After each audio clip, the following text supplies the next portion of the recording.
Habari na karibu mtazamaji wa Tugenda TV katika mwendelezo wa matukio mbali yanayotokea nje na ndani ya Tanzania.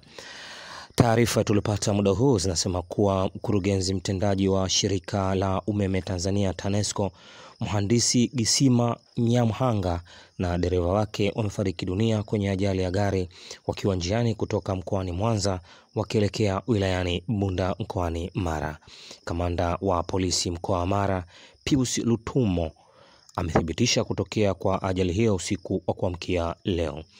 Amesema chanzo cha ajali hiyo ni dereva wa gari hilo la mkurugenzi mtendaji wa TANESCO kushindwa kumudu gari alilokuwa akimkwepa mwendesha baskeli na hivyo kugongana na lori uso kwa uso. Meneja wa TANESCO mkoa wa Mara, Nixon Babu, amesema miili ya marehemu hao imehifadhiwa katika hospitali ya teule ya wilaya ya Bunda. Na kushauri tusisahau kusubscribe, kushare na kulike Tugenda TV kwa habari na matukio mbali.